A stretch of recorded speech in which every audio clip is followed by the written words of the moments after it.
బ్రహ్మలోక తృణీకారో వైరాగ్యస్య వజర్మతః.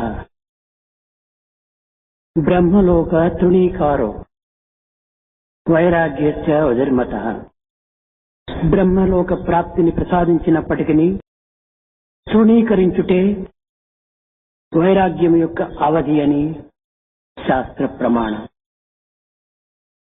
Shastras have declared that detachment, true detachment is considering even attainment of Brahmaloka as trivial and insignificant.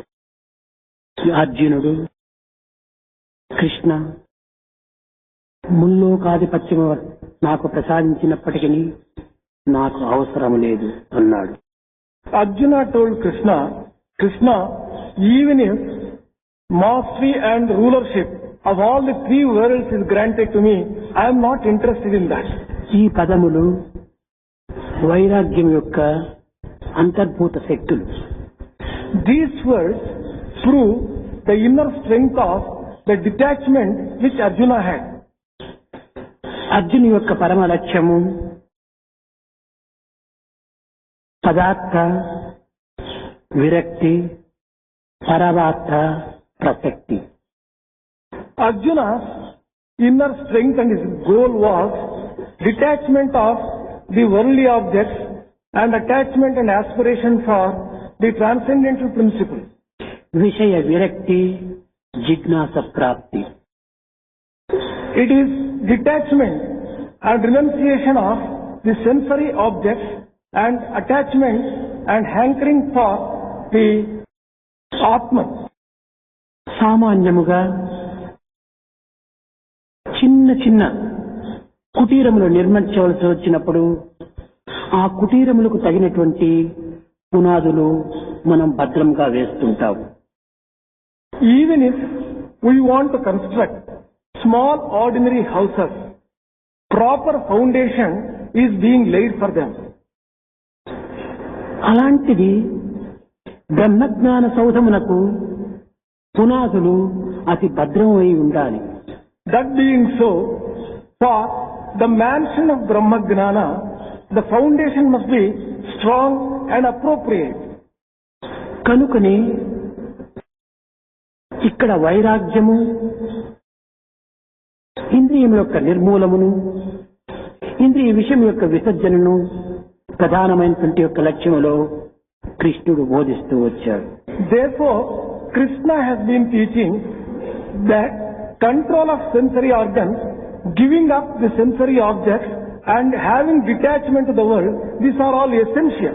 పునాదులే భద్రముగా లేకుండినా ఈ బ్రహ్మజ్ఞానం అనేటువంటి సౌధము అచిర కాలంలోనే కూలిపోతుంది. If the foundation is not strong and appropriate, the mansion of Brahmagnana would not last long. It would collapse in a short time. అప్పటికప్పటికి కేవలం వైరాగ్యము ఆవిర్భవించి అంతర్ధానము కావటము ఇది సరైనటువంటి బ్రహ్మజ్ఞానము కానేరదు. Detachment and renunciation is not likely to spring up just like that, suddenly on the spur of the moment, and is not going to lay and become the strong foundation for Brahmagnana. దీపం వెలిగించవలనన్నా ప్రమిదె నూనె వత్తి ఈ మూడు కూడాను అత్యవసరము. If you want to light the lamp, the container, the oil and the wick, these are essential. జ్ఞానజ్యోతిని వెలిగించవలనన్నా వైరాగ్యం అనేటువంటి ప్రమిద అవసరం. For lighting the Gnana Jyoti or the light of wisdom, there is a need for the detachment. భక్తియే దీని తైలము. Devotion may be compared to the oil. ఇంద్రియ నిగ్రహమే వత్తి. Control of senses may be compared to the wick. ఈ మూడింటి యొక్క ఏకత్వము చేతనే ఆత్మజ్యోతి కాని లేక పరంజ్యోతి కాని లేక జ్ఞానజ్యోతి కాని వెలుగుటకు వీలవుతుంది. By bringing about a unity of all these three things, it is possible to light the light of Brahmagnana, Atma Jyoti. కనుక అర్జునుని యందు ఈ విధమైనటువంటి యొక్క ఆత్మజ్ఞానము ఆవిర్భవింప చేసే నిమిత్తమై కృష్ణుడు అనేక విధములుగా కూడాను అతనికి ఇంద్రియ నిగ్రహముల గురించి బోధిస్తూ వచ్చాడు. In order to encourage the lighting of the lamp in the heart of Arjuna, Krishna has been teaching all these things, especially control of sensory organs. లోకములో ఇది అందరికీ సాధ్యమయ్యేటువంటిది కాదు. It is not a thing which is possible for all the people in the world. సర్వసామాన్యమైనటువంటి ప్రజలు ఇంద్రియ నిగ్రహం చేత కొంతవరకు కూడాను అసంతృప్తిని పొందగలరు. Even by an effort of sense control, ordinary people will not be able to just achieve it. సామాన్యమైనటువంటి ప్రజలు తమ నిత్య జీవితములో ఇంద్రియముల యొక్క విషయములను విషయ భోగములను ఆనందముగా అనుభవించటం కాదు. Ordinary people can be found experiencing the sensory organs and sense objects usually in the normal course. ప్రత్యక్షముగా అనుభవించేటువంటి ఆనందమునకు ఈ యొక్క ఇంద్రియం యొక్క భోగములు కాని విషయం యొక్క సంపర్కము కాని మానవునికి ఆనందమును అందించుతున్నదని వారు విశ్వసిస్తుంటారు. Ordinary people feel as they directly experience these sensory objects and sense organs, they believe that there is a real enjoyment and real joy. ఇట్టి విషయానందమును త్యజించటం లోపల మానవత్వమునే నిర్మూలం గావించుకున్నట్టు అవుతుంది. They feel as if their very nature itself, their very life itself comes to an end if they have to give up this kind of sensory objects. మనకు తెలియనటువంటి యొక్క ఆత్మజ్ఞాన తత్వములో మనం ఈ యొక్క ఇంద్రియమును నిగ్రహం చేయటంలో అర్థం ఏమాత్రము లేదని భావిస్తుంటారు. They feel that these sense enjoyments are so true to us and Atma Jnana is not a thing which we have seen, therefore we don't feel like giving up this particular thing for the sake of Atma ప్రత్యక్ష Jnana. ప్రమాణములుగా గోచరించటం లేదు. They feel that they have not been able to get a direct experience of that. Atma Jnana. ఇంద్రియ విషయ ఆనందములు ప్రత్యక్షమైనటువంటి అనుభూతిలో ఉంటున్నాయి. Sense objects are direct experience of every ordinary individual. మన చేతిలో ఉండినటువంటి పిట్టను వదలి పొదలోని పిట్టకై ప్రాకులాడేటువంటి వాడు అజ్ఞాని అని భావిస్తుంటారు. They think a person is ignorant if he considers a bird in hand is worth two in bush. మన నిత్య జీవితంలో అనుభవించేటువంటి యొక్క విషయానందమును విసర్జించి ఎప్పుడో ఎక్కడో ఏదో నాడు అనుభవించడానికి అవకాశం ఉంటుంటాదని ఈ ఆత్మానంద నిమిత్తమై ప్రాకులాడటము ఇది వెర్రితనమని కూడా భావిస్తుంటారు. They consider it madness to think of enjoying Atma Jnana which they have never experienced, giving up the sensory enjoyment which every day they enjoy. కనుక భగవద్గీత బోధించేటువంటి ఇంద్రియ నిగ్రహమును గాని విషయ త్యాగమును కాని ఇది సరైనటువంటి మార్గము కాదు ప్రజలకు అని కూడా విమర్శిస్తుంటారు. Some people criticize that detachment and sense control which have been taught by Bhagavad Gita are not really useful for the ordinary citizens. ఇది కేవలము తెలియనటువంటి యొక్క అమాయకత్వం అనే చెప్పవచ్చు. This may be described as ignorance. ఏ ఇంద్రియముల చేతను ఏ విషయముల చేతను ఏ యొక్క విషయానందము చేతను తాము సంతృప్తి పడుతున్నాడో అవి అన్నీను ప్రతిబింబ స్వరూపములే. All the sense enjoyments, sense objects and pleasures which he enjoys are only a reflection. నిరంతరము కూడాను ఏదో ఒక విషయాన్ని ఒక వస్తువును లేక ఒక వ్యక్తిను మనం పదే పదే చింతించటం చేత మనసు యొక్క స్వస్థానమైనటువంటి హృదయ స్థానము నుండి మనసు వెలువడి ఆ యొక్క విషయానందమును ఏదో అనుభవించినట్టుగా తాను సంతృప్తి పడుతుంటాడు. Continuously and again, by thinking of a particular person or an object, the mind comes from its real place and manifests itself in the form of that particular object and dilutes itself as if it is enjoying really that particular object. కానీ ఇది నిజానందము కాదు. But this is not a true joy. ఇది కేవలము ఒక విధమైనటువంటి యొక్క ప్రతిబింబానందం అనే చెప్పవచ్చు. This is only a joy which is imaginary or reflective. ఇది ప్రతిబింబానందం అనగా దీనికి బింబానందం కూడా ఒకటి ఉన్నదని మనం గుర్తించాలి. If it is joy which is coming out of reflection. We should say that there is an object because there is only a joy coming out of image. పసిబిడ్డ తన బొటన వేలును తన నోటి యందుంచుకొని చివుకుతూ తన యొక్క గుజ్జును తానే మృంగుతూ ఇది వేలు నుండి వెలువడేటువంటి యొక్క పాల మాదిరి భావిస్తుంటాడు. A child keeps its thumb in its mouth, sucks and he drinks its saliva and thinks that it is actually getting milk from out of its thumb. కానీ ఆ యొక్క జొంగ తన నుంచి వచ్చినటువంటిదే కానీ వేలు నుంచి రాలేదు. But the fact is that the saliva which the child considers as milk is coming from out of its own mouth and not from out of its thumb. తన నుంచి వచ్చినటువంటి యొక్క ఈ గుజ్జును తన వ్రేలి ద్వారా అనుభవిస్తూ వ్రేలు నుండి వచ్చినదని భావిస్తుంటాడు. It is considering that the saliva is coming out of the finger, although it is really coming out of its own mouth, and it dilutes itself, thinking like that. దీనికి మరొక చిన్న దృష్టాంతరము. There is another example for this. ఒక కుక్కకు కఠినమైనటువంటి యొక్క ఎముక చిక్కింది. A dog has come across a hard bone. కుక్కకు ఎముకంటే చాలా ప్రీతి. A dog loves bone very much. తనకు ప్రీతికరమైనటువంటి ఎముక లభించింది కదా అని ఇతర కుక్కలకు ఏమాత్రం కూడా నువ్వు దీన్ని దక్కించకుండా చూసుకోవాలని ఒక ఏకాంత ప్రదేశమునకు తీసుకుని పోయింది. Thinking that it has been able to get a bone which is so dear to it, it doesn't want to share it with other dogs. It takes it to a solitary place. అక్కడ నిదానముగా తన శాంతితో ప్రీతితో ఆ ఎముకను చూస్తూ అనేక విధములుగా దాన్ని అనుభవించడానికి ప్రయత్నించింది. It just sees and observes and it wants to enjoy taking that particular bone. అది చాలా పాత ఎముక కనుక చాలా గట్టిగా ఉంటున్నది. It is an old bone, therefore it was very hard. తన ప్రీతి యొక్క ప్రోత్సాహం చేతను బలము చేతను ఆ ఎముకను గట్టిగా కొరికింది. With all its enthusiasm and strength, it bit that bone.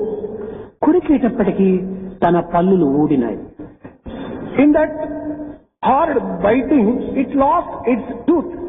ఆ పళ్ళు ఊడినటువంటి ప్రదేశం నుంచి రక్తం ప్రసరించి ఆ ఎముక పైన పడుతూ వచ్చినది. From that particular spot where the tooth was there, blood was oozing out and it was falling on that bone. ఈ కుక్క భావిస్తుండాలి ఈ రక్తమంతా ఆ ఎముక నుంచి వస్తుండాలని ఆనందంతో జుర్రుకుంటుండాలి.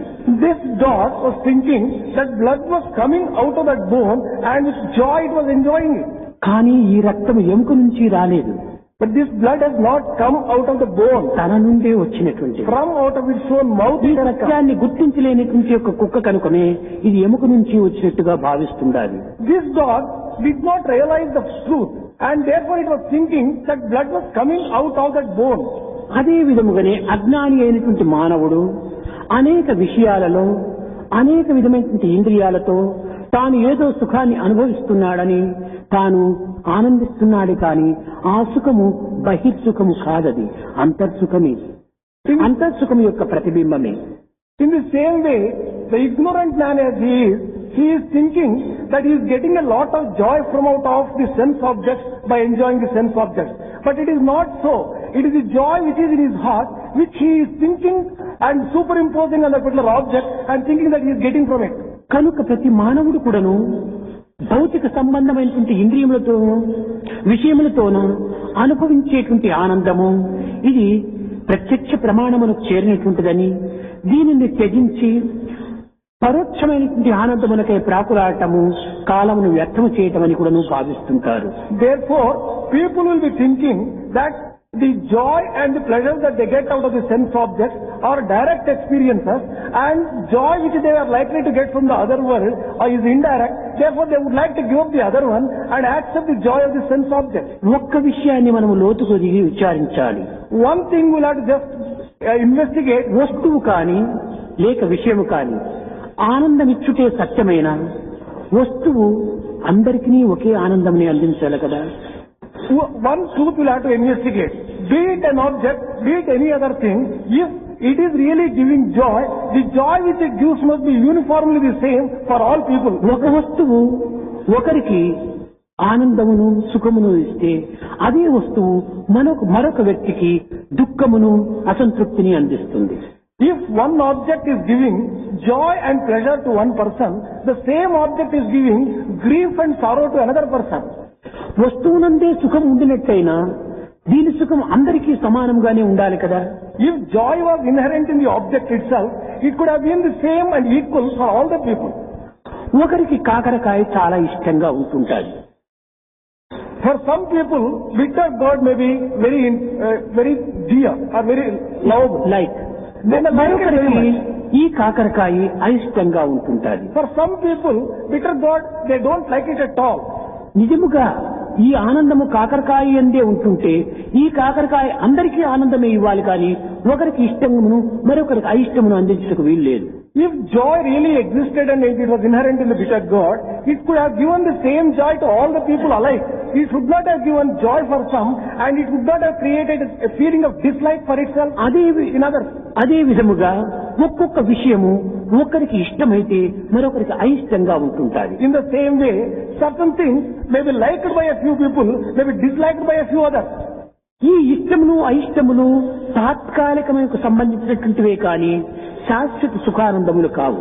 These likings and dislikings are temporary phenomena, but they are not permanent. ఒకనికి అమితంగా ఆకలి వేసింది. A particular person was feeling immensely hungry. ఈ ఆకలి సమయం లోపల ఏదో ఒకటి వడ్డించారు. At that particular point of time, some food was served to him. కానీ ఆ వడ్డించినటువంటి పదార్థములు అతి రుచిగా తోచింది అతనికి. He was finding them very tasty. ఈ రుచికి కారణం ఏమిటి? ఆకలే. What is the reason for this extreme taste? ఈ ఆకలి తీరేంత వరకు ఏ పదార్థమైనా కూడాను రుచిగానే ఉంటుండేనని. So long as hunger was not satisfied, everything was found to be very sweet and very ఈ tasty. ఆకలి తీరిన తర్వాత పంచభక్ష పరమాన్నములు వడ్డించినప్పటికీ తాను విసుగు పొందుతాడు. After his hunger is satisfied, even if most delicious items of food was served, he would not be liking them. ఆకలైన సమయంలో అల్ప పదార్థములు కూడాను అతి రుచిగా ఉండి ఆకలి తీరిన తర్వాత రుచికరమైన పదార్థములు కూడాను అరుచిగా కావడానికి కారణం ఏమిటి? When he was hungry, ordinary items of food gave him so much of joy and they were tasty. Once his hunger was satisfied, most delicious things did not become tasty for him. ఇది కేవలము తన నుండి వచ్చినటువంటి యొక్క ఇష్టాయిష్టములే కాని దీనికి మూల కారణము ఈ విషయములు కాని పదార్థములు కాని కాదు. The primary reason and responsibility is because that kind of liking and disliking were emanating from him. They were not coming from the object as such. కనుక ప్రతి ఒక్కటి కూడాను తన ఆత్మస్థాయి నుండినే ఆవిర్భవిస్తున్నాయి కానీ బహిర్ముఖమైనటువంటి వస్తువులు కానీ వ్యక్తులు కానీ విషయములు కానీ మానవునికి ఆనందం ఇచ్చుట లేదు. Therefore, all the feelings of joy and sorrow are emanating from the position of Atma and from the place of Atma. They are not coming from the object. ఈ తృప్తి కేవలము తనకు ఇష్టమైనటువంటి యొక్క వస్తువు వల్లను ఇష్టమైనటువంటి వ్యక్తుల వల్లను ఇష్టమైనటువంటి విషయం వల్లను తనకు తృప్తినిచ్చినట్టుగా భావిస్తున్నాడు. This kind of satisfaction and joy, he thinks that he is getting from people whom he likes, things which he likes, and situations which he likes. ఈ ఆనందమునకు కనుక ఇష్ట అయిష్టములే మూల కారణము. For this joy which he thinks, it is only his liking and dislike which are responsible. ఒక వ్యక్తి పైన అమితంగా ప్రేమగా ఉండినప్పుడు ఆ వ్యక్తి ఎట్టి పనులు చేసినప్పటికీ ఈ వ్యక్తి సమర్థించుకుంటూ ఆ వ్యక్తిని ప్రేమిస్తూనే ఉంటాడు. When any person likes another person dearly, whatever be the attitude of the other person, whatever things he does for this particular first person, he would be liking them very much. అతను ఎట్టి కార్యములు చేసినప్పటికీ సమర్థించి అతన్ని ప్రేమించటంలో ఉన్నటువంటి కారణం ఏమిటి? తన ఇష్టమే. What is the reason for his loving in spite of different types of deeds which he does? Because he likes him, these things look very sweet to him. ఒక వ్యక్తి పైన అమితమైనటువంటి మోహముతో ప్రేమతో ఆ వ్యక్తిని సన్నిహితమైనటువంటి మిత్రునిగా భావిస్తుంటాడు. Let us presume that a particular person is considering another one as very dear to him. With a lot of love, he looks upon him. కానీ ఈ ప్రేమ ఆ వ్యక్తి యందు లేదు. This love is not in the second person. అతన్ని ప్రేమించినటువంటి మోహమునందు ఉంటుండాలి. In the attachment of this particular first person towards the second one, the love and the joy are there. దీనిని బృహదారణ్యకోపనిషత్తులో యాజ్ఞవల్కుడు మైత్రేయికి చెప్పుతూ, మైత్రేయి, నీవు నీ నిమిత్తమే నన్ను ప్రేమిస్తున్నావు కానీ నా నిమిత్తము కాదు. The same thing was told by Yajnavalkya to Maitreyi in Brihadaranyaka. He said, Maitreyi, you are loving me not for my sake, but for your own sake you are loving me. ప్రపంచములో ఎవరైనా కూడాను వారి వారి నిమిత్తమై వారు వస్తువులు కానీ, వ్యక్తులు కానీ, విషయాన్ని కానీ ప్రేమిస్తున్నారు కానీ వస్తువుల కోసము, వ్యక్తుల కోసము, విషయం కోసము వారు ప్రేమించటం లేదు. In the whole world, whoever he be, he is just loving the person, the things and the objects because he likes them. He is not loving them. ఒక చిన్న ఉదాహరణ, One small example for this. ప్రతి దేహము కూడాను అనిత్యమైనటువంటిది. Every body is impermanent. దీనికి మృత్యువు తప్పదు. Death is certain for this. ఏ 100 సంవత్సరములు అయిన తర్వాత అయినా కూడాను ఇది మృత్యువు వాత పడక తప్పదు. Even after at least 100 years, it is going to face death. ఇది ప్రతి ఒక్కరికి తెలుసు. Everyone knows about this.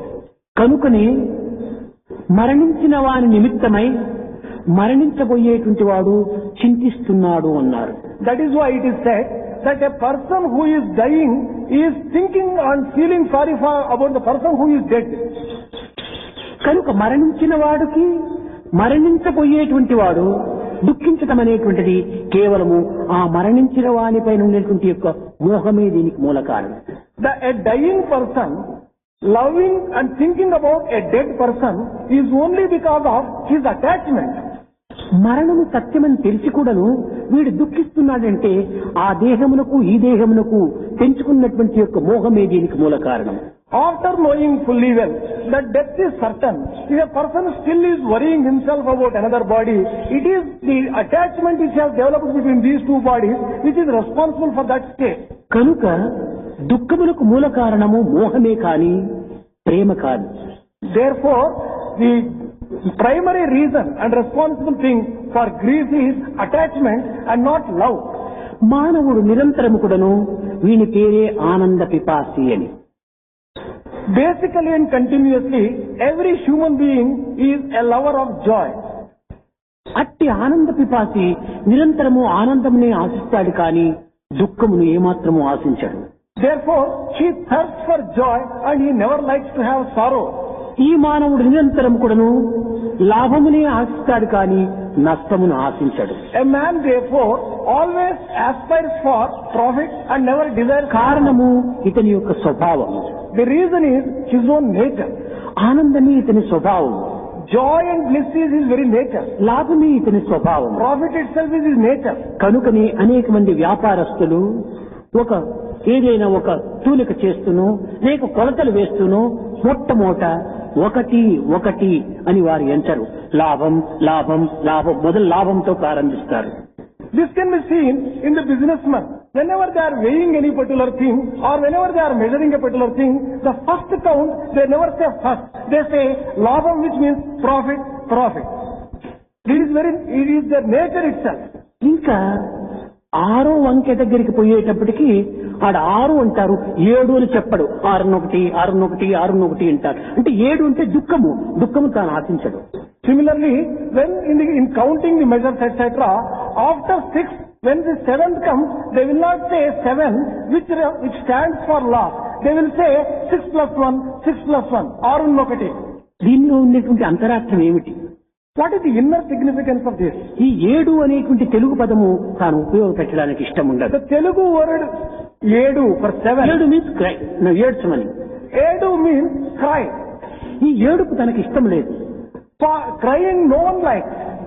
కనుకనే ఇక్కడ 6 1 అంటున్నాడు. Therefore, he is using a word to avoid this particular word cry and telling 6 plus 1. ప్రారంభములో లాభము. In the beginning, he uses the word మధ్యలో ఆనందం. In the middle, he uses the word joy. కనుక మానవునికి ప్రారంభం లోపలనే ఈ లాభము. ఎట్టి లాభము? ఆత్మలాభము. Therefore, right from the beginning, for every man, he would like to just have gain. What అన్ని లాభముల కంటే ఆత్మలాభము చాలా గొప్పది అన్నారు. of all the gains and profits, the gain of Atman is the most important and supreme one. కనుకని ఈ ఆనందం అనేటువంటిది ఎక్కడి నుంచి వస్తుంది? From where do you get this particular joy? మనము ఒక చక్కని సుందరంగా ఉండినటువంటి మంచి అందంగా ఉండినటువంటి ఒక గులాబీ పుష్పం తీసుకుందాం. Let us take for illustration a beautiful and a nice rose. ఈ అందమైనటువంటి పుష్పం చూసేటప్పటికి కొంత ఆనందం కలుగుతుంది. The moment you have a look at this particular rose, the joy emanates from your heart. అదే ఒక అందమైనటువంటి వ్యక్తిని చూస్తే ఒక ఆనందం కలుగుతుంది. In the same way, when you see a handsome or a beautiful person, అదే ఒక అందమైనటువంటి జగత్తును చూస్తే ఆనందం కలుగుతుంది. in the same way, when you see the beautiful world, you get joy. Sight scenes చూడటానికి చాలా వెళుతుంటారు. ఇందులో ఏమి కారణం? ఆనందము. Quite a few people go for sightseeing. What is the reason? To derive joy. కనుకని ప్రకృతి యొక్క సౌందర్యంలో కూడాను ఆనందం ఉంటుండాలి. Therefore, you can see beauty even in nature. వ్యక్తి యొక్క అందములో కూడాను ఆనందం ఉంటుండాలి. Beauty can be seen even in persons. వస్తువుల యొక్క అందములో కూడాను ఆనందం ఉంటుండాలి. There is joy in the beauty of even things. అయితే ఈ ఆనందం ఎంతవరకు? ఈ అందము ఎంతవరకు? But this particular joy and beauty, for how long does it last? గులాబీ పుష్పము నేడుకు మనం చేతిలో తీసుకున్నాం.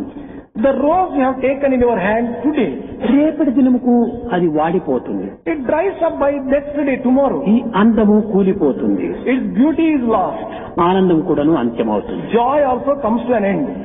అందము వికృతత్వం పొందిన తక్షణమే ఆనందము అంతర్ధానం అయిపోతుంది. The moment beauty fades away, the joy also subsides. అదే విధముగానే బాలుడు, యవ్వనుడు, వృద్ధుడు ఈ మూడింటి అందు కూడాను బాల్యమునందు చాలా అందంగా ఉంటుంటాయి.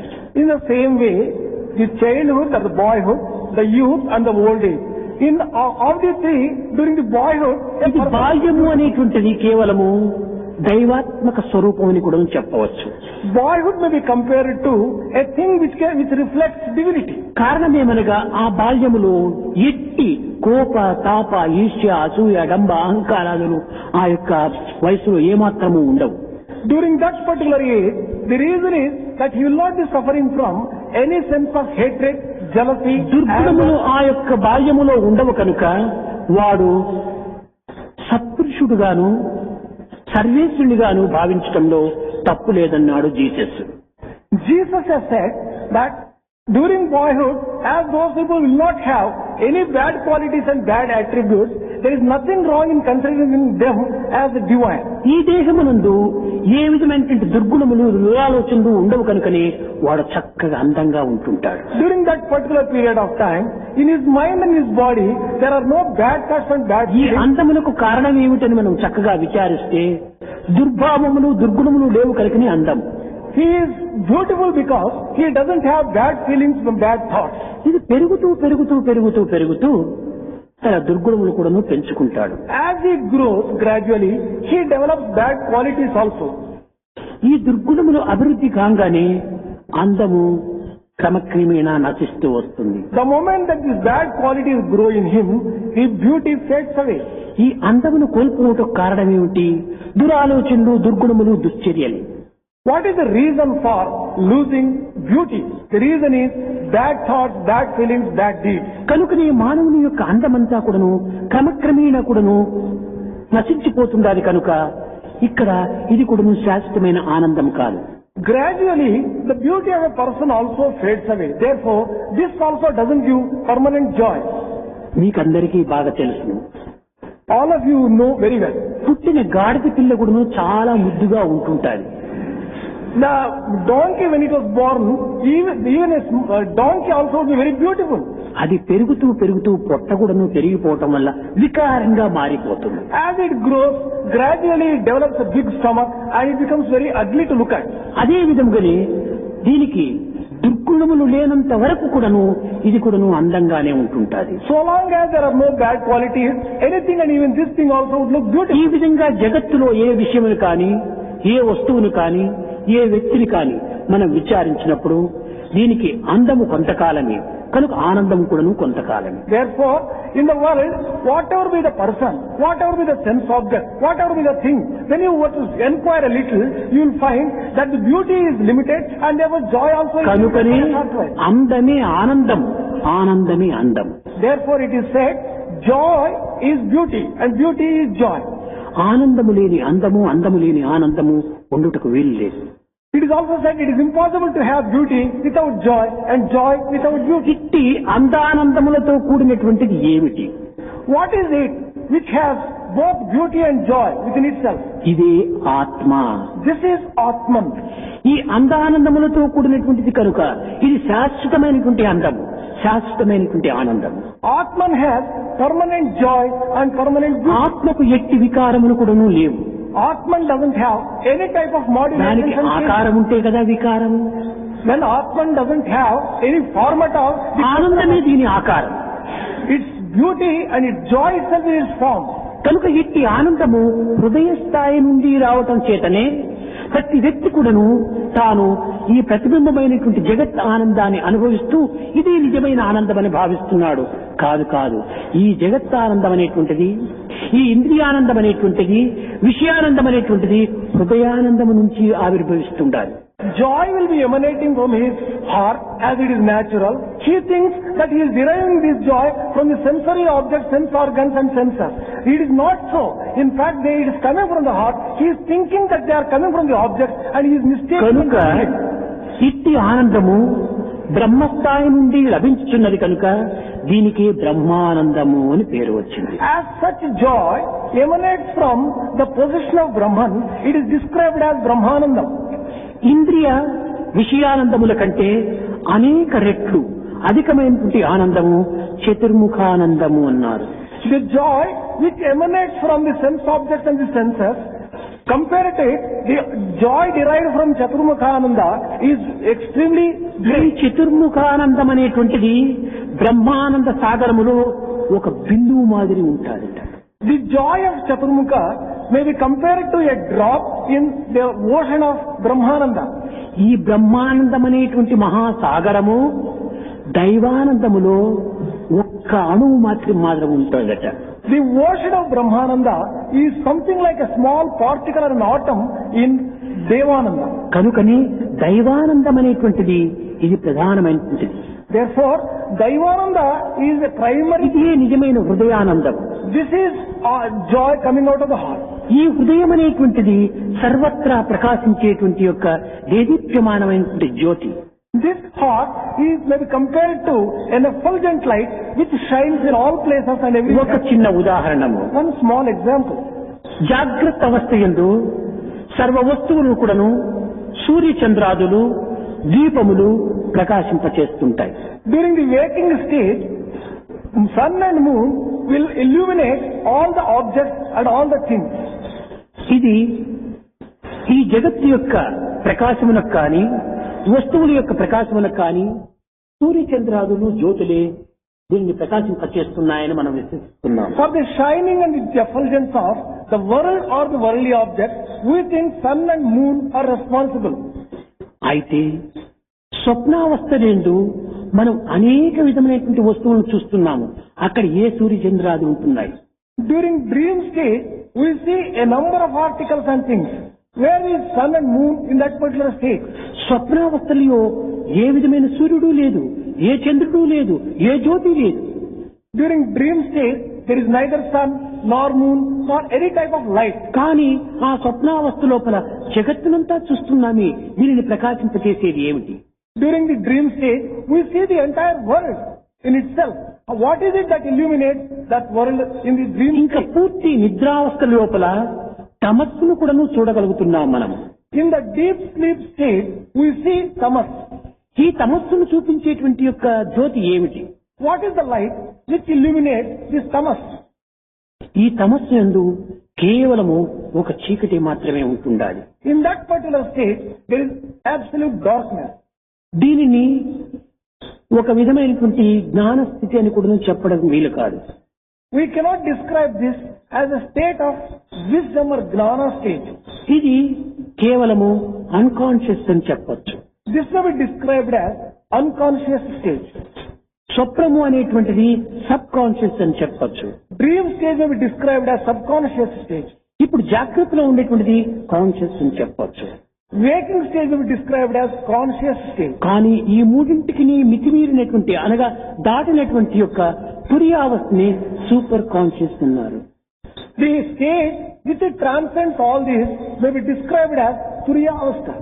ఈ తురియావస్థలో కూడాను అన్నింటినీ స్తంభింపచేసి ఆనందాన్ని చూడగలుగుతున్నాము. During this stage of Turiya, we still everything else and we enjoy bliss supreme. అయితే ఈ ఆనందాన్ని చూచేటువంటి వాడెవరు? Who is it that sees this bliss there? అన్నిటికీ ఈ యొక్క ఆత్మ నుండి వెలువడేటువంటి యొక్క ప్రకాశము, ఇది ఏ దైవతత్వము, ఇది ఏ దైవ జ్యోతి.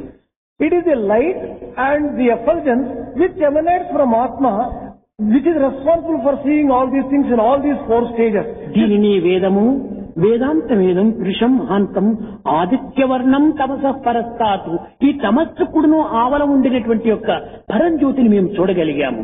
ఈ తమస్సు అనేటువంటి ఏమిటంటే అది ఒక సుషుప్తి స్థితి. Vedas have described this particular thing as the rishis telling that we have been able to see a state which transcends all these states, including darkness.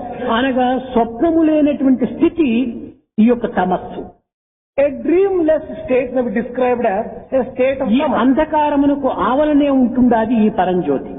Beyond this state is there that Paranjyoti as a light. కనుక ఈ అన్నింటినీ జాగ్రత్త స్వప్న సుషుప్తి కూడాను సర్వస్వమును ప్రకాశింపజేసేటువంటిది ఆత్మశక్తి. It is the power of Atman which illuminates in all these stages of wakeful, dream and deep sleep stage. ఒక చిన్నది జాగ్రత్త ఎందే మనం యోచించుకోవచ్చు. We can understand this by taking an example from the wakeful stage. మీరందరూ కన్నులు మూసుకోండి. ఒక్క తురి నాయన కన్నులు గట్టిగా మూసుకున్న తర్వాత ఏం చూస్తున్నావని నేను ప్రశ్నిస్తాను. You close your eyes for a minute. I'll put a question after 2 minutes. What exactly are you seeing? ఏమీ లేదు, చీకటిగా ఉంది అంటాడు. You will say that there is nothing, absolute darkness is there. ఈ చీకటిని చూచిన వాడెవరు? Then the question is, who is it that has seen the darkness? ఈ చీకటిని నువ్వు చూచింటే కదా చీకటిగా ఉంది అని అంటున్నావు. Because you have seen this darkness, you are describing that as darkness. కనుక చీకటిని కూడాను చూచేటువంటి యొక్క జ్యోతి నీలో ఒకటి ఉంది. There is a light which enables you to see even the darkness. ఆ జ్యోతియే ఆత్మజ్యోతి. That Jyoti may be described as. అట్టి ఆత్మజ్యోతి ద్వారానే సమస్త విషయ జ్యోతులు, సమస్త వ్యక్తి జ్యోతులు, అనేక విధమైనటువంటి యొక్క ఇంద్రియ జ్యోతులు కూడాను ప్రకాశిస్తూ ఉంటున్నాయి. Through that light of Atman alone, all the other lights are shining. Deepavali పండుగ మనం చూస్తుంటాము. We see the festival of Deepavali. ఒక క్యాండిల్ ని మనం ముట్టించుకొని అనేక క్యాండిల్స్ జ్యోతులంతా అంటిస్తూ ఉంటాము. We light one candle and with the help of which we go on lighting various other lamps and lights. ఈ ఆధారమైనటువంటి యొక్క జ్యోతి ఒకటి ఉండటం వల్లనే కదా ఆదాయములైన అన్ని జ్యోతులను మనం వెలిగించగలుగుతున్నాము. Because there is one light which is the basis, we have been able to light so many other things, other lights. ఈ ఆధారమైనటువంటి జ్యోతియే ఆత్మజ్యోతి. The light which is the basis is Atma Jyoti. ఈ అంటింపబడినటువంటివే జీవన జ్యోతులు. The lights which have been lighted with the help of this Atma Jyoti, these are Jivana Jyotis. సమస్త జీవన జ్యోతులు కూడాను ఆత్మజ్యోతి ద్వారానే వెలుగుతున్నాయి. All the lights of Jiva have been lighted with the help of the Atma Jyoti. కన్నులు చూడగలుగుతున్నాయి. Eyes have been able to see. ఈ కన్నులు చూచేటువంటి దానికి ఆధారం ఏమిటి? లోపల ఆ యొక్క ఆత్మజ్యోతి యొక్క ప్రతిబింబమే కన్నుల్లో కనిపిస్తున్నాయి. What is it that makes these eyes see? It is the light which is coming from Atman, from inside. ఈ ఆత్మజ్యోతి వల్ల కన్నుల్లోకి ప్రసరింపజేయడానికి ఏ విధమైనటువంటి అవకాశం లేదే అని మనం భావించవచ్చు. You may say, what is it that transmits this Atma Jyoti to the eyes? ఆత్మజ్యోతి మనకు కనిపించలేదు కనుక అదే జ్యోతి దీంట్లో వెలుగుతుండదని మనకి ఎట్లా అర్థమవుతుంది? As we have not been able to see Atma Jyoti, how can we conclude that it is Atma Jyoti? Torch లో cells వేసాం మనము. Take the example of a torch, we have put cells in that. కానీ ఆ cells లో అగ్ని మనకు కనిపించడం లేదు. But the light and the power in the cells is not seen. కానీ స్విచ్ వేస్తే బల్బ్ లో కనిపిస్తుండాలి. But when we put on the switch, you can see the light in the bulb. నిజంగా సెల్స్ లో నేగిన ఆ యొక్క కరెంట్ లేకపోతే ఈ యొక్క బల్బ్ లో రావడానికి వీలు లేదు కదా. If there is no power in the cells, you will not be able to get the light in the bulb. కనుకనే ఆత్మజ్యోతి అనేటువంటిది దేశమే ఒక torch light. Body may be compared to a torch light. మన కన్నులే దీనికి bulbs, Our eyes are bulbs. మన బుద్ధి దీనికి switch, Our intelligence may be compared to మన మైండే దీంట్లో cells. our mind is the self. ఈ సెల్స్ అనేటువంటి దానికి దీని సెల్స్ లోపలనే ఒక కరెంటు అనేటువంటిది చాలా ఉంటుండాలి, అదే ఆత్మశక్తి. In the cell, there is current which will be described as Atma. అయితే కొన్ని సెల్స్ లోపల current త్వరలోపల నశించిపోతుంటాది. But in certain cells, the current and the power gets exhausted quickly. కానీ ఆత్మ అనేటువంటి కరెంటు నిరంతరం కూడాను మైండ్ ద్వారా ప్రసరిస్తూనే ఉంటుంటారు. But the current of Atman will be continuously flowing through the mind stuff. కనుకనే మన ఏవ మనుష్యానాం కారణం బంధమోచ్యోకు, ఈ మనస్సును చాలా ప్రమాదమైనటువంటిదిగాను ప్రధానమైనటువంటిదిగాను ప్రమాణమైనటువంటిదిగాను ఊహిస్తూ వచ్చింది వేదం. Vedam therefore has described mind as the most important thing and a basic requirement. కనుక నీవు జగత్తునందు అనుభవించేటువంటి యొక్క ఈ భోగానందములంతా కూడాను కేవలము తాత్కాలికమైనటువంటి ప్రతిబింబంలే కాని ఇది నిజానందములు కాదు. Therefore, all the joys and pleasures which you enjoy in this world is only temporary and it is a reflection of and an image of the object which is existing elsewhere. అయితే ఈ ఆత్మానందం అనేటువంటి దాని ద్వారా ఈ లౌకికమైనటువంటి యొక్క ఆనందములంతా మనము అనుభవిస్తూ ఇవే సత్యానందములుగా మనం భావిస్తున్నాము. But we are considering the joy which is coming out of the sense objects which we are enjoying with the help of Atmananda as true. ఇవి సరి అయిన ఆనందములు కావు.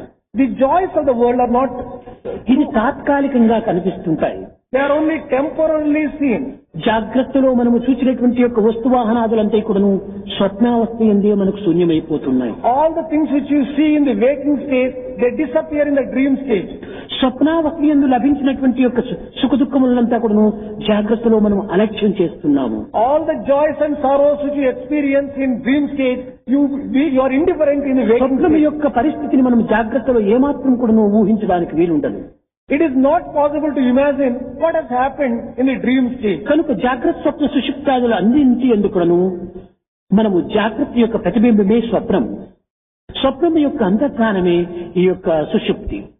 Therefore, whatever you see in the waking state appears as a reflection in the dream state, and when it gets absorbed and disappears, then it is the deep sleep state.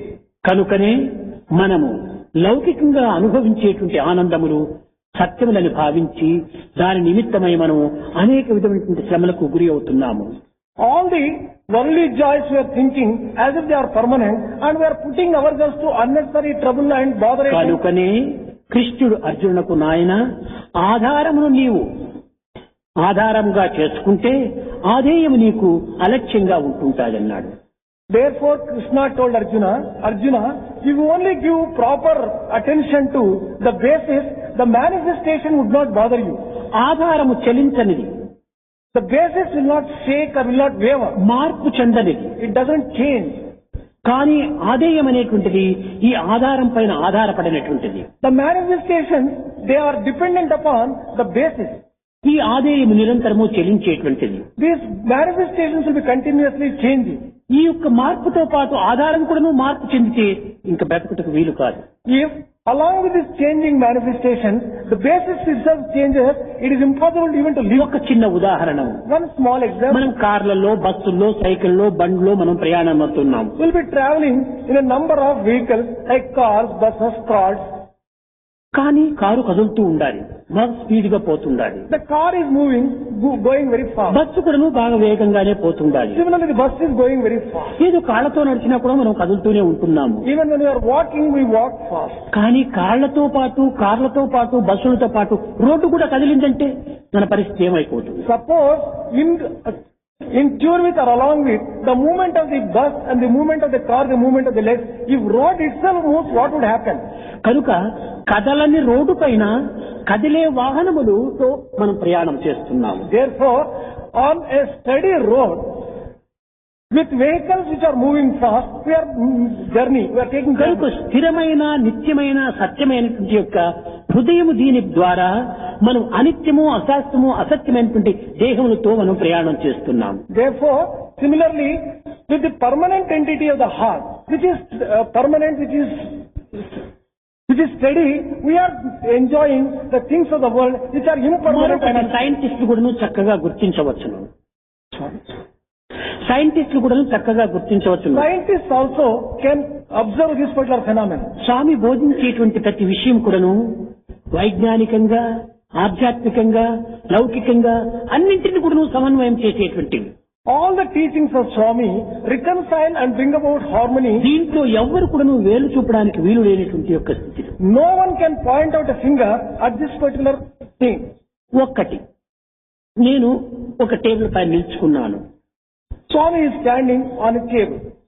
Table కదిలితే నేను కూడా కదులుతున్నాను.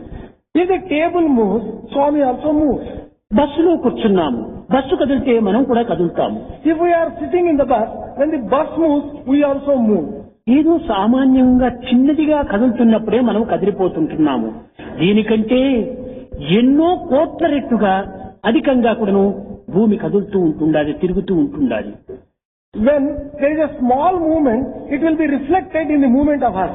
But earth is moving so fast, a million times మనం faster కదిలే than- భూమి పైన ఉండి కదలనటువంటి వాడిగా మనం భావిస్తున్నాము. We are on a moving up, but we are ourselves, we think we are not moving. కదిలే భూమిపై ఉన్నటువంటి వాడు నేను కదలకుండా స్థిరంగా ఉంటున్నాను అనుకోవటము ఇది అజ్ఞానం కాదా? Is it not ignorance to consider that I am not moving, standing on earth, which is itself moving so fast? సముద్రము లోపల ఒక పడవ పైన తాను ప్రయాణం అవుతున్నాడు. A person is traveling in a ship or in a steamer on the ocean. పడవలో తాను చాలా కదలకుండా కూర్చున్నట్టుగా ఉండవచ్చును, కానీ అలల ద్వారా పైకి కిందికి తిరుగుతున్నాడు. కదలక తప్పదు. He may be sitting firm, thinking that he is not moving. But when the waves bring about that movement of the steamer, he is bound to move. కనుకనే అర్జున, అనిత్యం అసుఖం లోకం. Therefore, Arjuna, world is impermanent and full of sorrow. ఇది ఎప్పుడూ చంచలమైనటువంటిది. It is fickle and ఇది changing. ఎప్పుడూ మార్పు చెందేటువంటిది. It is undergoing ఈ modification. మార్పు చెందేటువంటి దానిలో నీవు నివసిస్తూ మార్పు చెందనటువంటి రీతిగా ఉన్నాననుకోవటం పొరపాటు కదా. Living in a world which is undergoing such changes and modifications, thinking దీంట్లో మార్పు చెందని ఆనందమును నీవు అనుభవించటము ఇది కేవలం సాధ్యం కాదన్నాడు. it is impossible to enjoy unchanging bliss and joy from out of this world which is కనుకనే changing. మార్పు చెందని కూర్పు కలగని ఆత్మతత్వంలో నీవు ప్రవేశించమన్నాడు. Therefore, he just said, enter into the principle of Atman, which is not changing, which is steady. పిల్లలకు ఈ విధమైనటువంటి ఇంద్రియ నిగ్రహములు అనేటువంటిది బోధించడంలో కేవలం వాళ్ళని జడస్వరూపులుగా మార్చుకోవచ్చును కదా అని కొంతమంది భావించవచ్చును. Some people may be thinking that if these young children are taught sense control, would we not be converting them into inert beings? ఇది కేవలం కంట్రోల్ చేయటం మాత్రమే కానీ సెన్స్ లేకుండా చేసుకోమని చెప్పటం లేదే. It is not that one should not have senses, but one should only control the senses. కారుకు బ్రేక్ ఉంటుండాలి, There is brake in the car. కానీ అపాయ సమయం నందు, ప్రమాదం సంభవించే సమయం నందు దాన్ని ఉపయోగించుకోమని చెప్తున్నాము. But whenever there is some danger, you can use the ఇక్కడ ఈ brake. విషయాన్ని విద్యార్థులు చక్కగా గుర్తించాలి. Students, స్వామి ఏదో సెన్స్ కంట్రోల్ చేయమని, మైండ్ కంట్రోల్ చేయమని, విషయాశక్తిని విసర్జించమని అంటున్నాడు. ఇవన్నీ విసర్జించిన తర్వాత లైఫ్ లివింగ్ డెత్ అయిపోతుంది, ఉండి ప్రయోజనం ఏమిటి అని భావిస్తున్నారు. students will have to consider this very carefully. Say that Swami is asking to control the senses, to control the mind, etc. If we control the senses and if we control the mind, నేను break ని తీసేయమని చెప్పటం లేదు. would it break ఉండని, కానీ అవసరం వచ్చినప్పుడు ఉపయోగపెట్టుకో. Would it not be amounting to living death? Swami is not asking to remove the brake, but use the brake అయితే only when it is వ్యక్తి necessary. అవసరం వచ్చినప్పుడు ప్రమాదము, అజ్ఞానమో లేక ఇంకే విధమైనటువంటి యొక్క దుర్మార్గమో, దుర్బుద్ధులు ఇలాంటి సమయంలో ప్రమాదం కలుగుతుంది కనుక అలాంటి సమయంలో ఇంద్రియ నిగ్రహం చేయాలి. Only when you are threatened with some danger of bad thoughts, bad feelings, etc., then you should control. అసలు బ్రేకే లేకపోతే ప్రమాదంలో మనకు ప్రమాదమే జరుగుతుంది. If we don't have brake at all, we are sure to land ourselves in real కనుకనే danger. Therefore, కాడి కిందికి రాని ఎద్దు, a bullock which cannot be brought under control, కళ్ళము లేని గుర్రము, a horse which doesn't have reins, బ్రేకులు లేని car, a car which doesn't have brake, ఇంద్రియ నిగ్రహం లేని మనిషి చాలా ప్రమాదమే ఉన్నాడు. A person who does not have self-control and sense control is rather dangerous.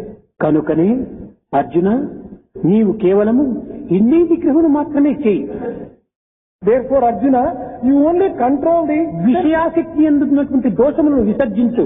You give up the defects which are inherent in the విషయములో object. ప్రవేశించు. You can enter into the sense. అదే విధముగానే మనము విషయములో జీవించవచ్చు. We can live in the world. సంసారమును విసర్జించమని, ఆడు బిడ్డలను త్యజించమని, ఆస్తిపాస్తులు విడిచమని ఏ వేదాంతము చెప్పటం లేదు. No Vedanta or philosophy is teaching, give up the family, give up your worldly duties and give up the worldly. ఏ ఇంద్రియములు ఏ సమయమున ఎప్పుడు ఏ విధంగా ఉపయోగించుకోవాలో ఆ విధమైనటువంటి యొక్క నీతి నిజాయితీల మార్గంలో దానిని ప్రవేశపెట్టుకోమన్నారు. In an ethical and a proper way, use all the senses depending upon the time and the circumstances and the causation. కనుకనే భగవద్గీత యందు హితమును మితమును బోధించాడు. Therefore, Bhagavad Gita has taught discipline and limits. హితముగాను మితముగాను ఏది కూడాను ప్రమాదం నన్ను చేయదు. If it is within limits and if it is properly done, nothing will be harmful. ఇష్టం వచ్చినట్టుగా భుజిస్తే కూడాను అది చాలా ప్రమాదమే అయిపోతుంది. Unlimited taking of food would lead to problems. కనుకనే చెప్పాడు, అతి తిండి మతిహాని, మిత తిండి అతిహాయి. Excess of food brings about problems for the mind. అదే విధంగానే అతి భాష మతిహాని, మిత భాష అతిహాయి. In the same way, excess talk is rather dangerous for the head. And Kani- limited talk is always.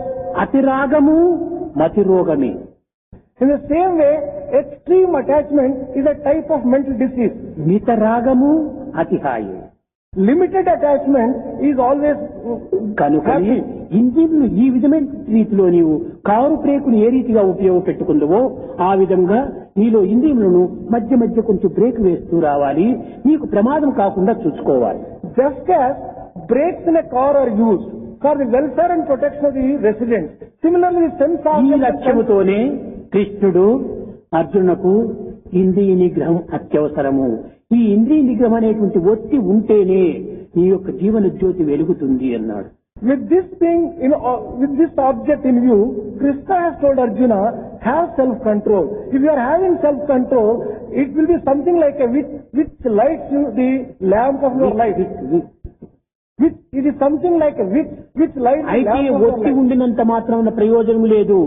దీనికి భక్తి అనేటువంటి తైలం కూడా కావాలి అన్నాడు. If you are merely having the wick of self-control, it is no use. You must have the oil of devotion. ఈ భక్తి అనేటువంటి తైలం ఉండినంత మాత్రం ప్రయోజనం లేదు. దాన్ని నిల్వ చేయడానికి ఒక విధమైన వైరాగ్యం అనే ప్రమిద కూడా ఉండాలి అన్నాడు. If you are having oil of devotion itself, it is of no use. There must be a container, something like which may be compared to a detachment. కనుకనే దీపమునకు ప్రమిద నూనె వత్తి కలదు, దీపపు వెలుగు కలుగునా? If you are having a container, a oil and the wick, will you be able to just light the lamp just like that? ముట్టించేవాడు ఒకడు ఉండాలి. There is someone who should light it. అతని దైవం. That is God. నీకు వైరాగ్యం ఉంది, భక్తి ఉంది, కానీ ఇంద్రియ నిగ్రహం కూడా ఉంటుండాలి. దీన్ని వెలిగించేటువంటి వాడే అదే కృష్ణుడు అర్జును యందున్నటువంటి యొక్క ఈ ఒత్తిని వెలిగించాడు. You have detachment, you have sense control, you have devotion, you have the container, you have the oil, you have the wick, but it has to be lighted. It is Krishna who has done that particular job for Arjuna. పూలు సూది దారముండ పుష్పమాల తానగున. You have flowers, you have needle, you have thread. Would it automatically become a garland? లేదు, ఈ గార్లను కుట్టేటువంటి వాడు ఒకడు ఉండాలి. There is one who makes a garland out of this. స్వర్ణము రత్నాలు కలవు, సొమ్ములు నిర్మాణమగున.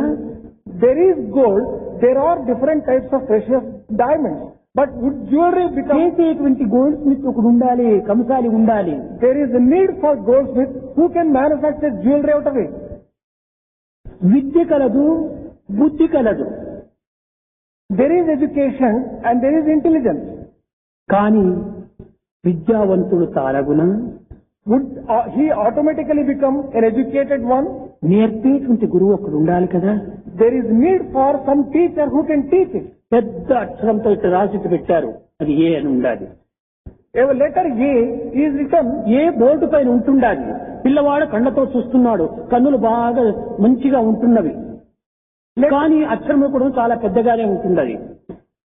A letter is written a large size on the board A. There is a boy who is seeing it. He has eyes.